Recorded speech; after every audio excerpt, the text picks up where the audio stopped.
وہ لوگ جن پر گرفت نہیں ہے مزید ان کا اگلی آیت میں بیان. ارشاد فرمایا وَلَا عَلَى الَّذِينَ إِذَا مَا أَتَوْكَ لِتَحْمِلَهُمْ قُلْتَ لَا أَجِدُ مَا أَحْمِلُكُمْ عَلَيْهِ تَوَلَّوْا وَأَعْيُنُهُمْ تَفِيضُ مِنَ الدَّمْعِ حَزَنًا أَلَّا يَجِدُوا مَا يُنْفِقُونَ. اور نہ ان پر کوئی حرج ہے جو آپ کے پاس اس لیے آتے ہیں تاکہ آپ انہیں سواری دے دیں، لیکن آپ فرما دیتے ہیں کہ میں تمہارے لیے کوئی ایسی چیز پاتا نہیں کہ جس پر میں تمہیں سوار کر دوں. تو وہ مسلمان اس حال میں لوٹ جاتے ہیں کہ ان کی آنکھوں سے اس غم میں آنسو بہہ رہے ہیں کہ وہ خرچ کرنے کی طاقت نہیں رکھتے. فرمایا کہ ان لوگوں پر بھی اللہ کی طرف سے کوئی گرفت نہیں. کون؟ جو آپ کی بارگاہ میں حاضر ہوتے ہیں کہ آپ انہیں سواریاں دے دیں، کیونکہ ان کے پاس سواری نہیں ہے، سفر 900 کلومیٹر کا سفر ہے، تو آپ انہیں سواریاں دے دیں.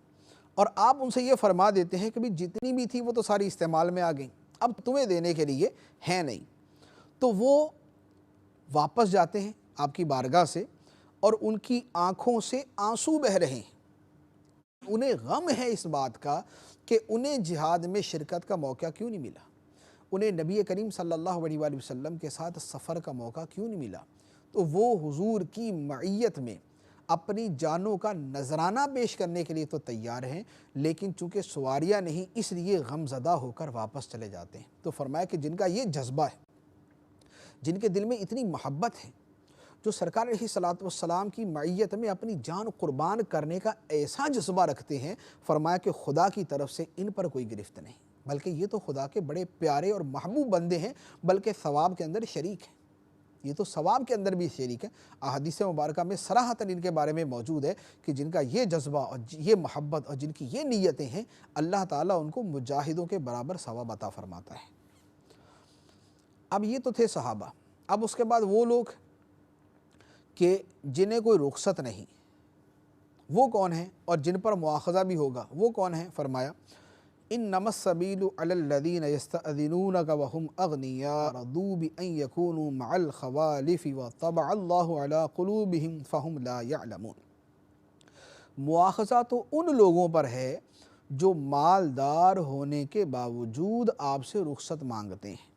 انہیں یہ پسند ہے کہ عورتوں کے ساتھ پیچھے بیٹھے رہیں، اور اللہ نے ان کے دلوں پر مہر لگا دی تو وہ کچھ نہیں جانتے.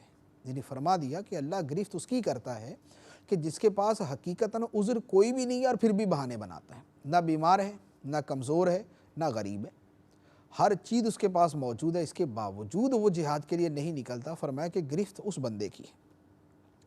اب یہاں تک تو سب جانے کے واقعات تھے، جانے والوں کا، جانے والوں کا، جانے والوں کا. اب مدینہ منورہ جب واپسی ہوگی، تبوک سے جب واپسی ہوگی، تو اب کیا معاملہ پیش آئے گا اللہ تعالیٰ نے اس کے بارے میں بتایا. ارشاد فرمایا یعتذرون الیکم اذا رجعتم الیہم قل لا تعتذروا لن نؤمن لکم قد نبأنا اللہ من اخبارکم وسیر اللہ عملکم ورسولہ ثم تردون الی عالم الغیب والشہادہ فینبئکم بما کنتم تعملون. جب تم ان کے پاس لوٹ کر جاؤ گے تو یہ تم سے بہانے بنائیں گے. تم فرماؤ بہانے نہ بناؤ، ہم ہرگز تمہاری بات پر یقین نہیں کریں گے.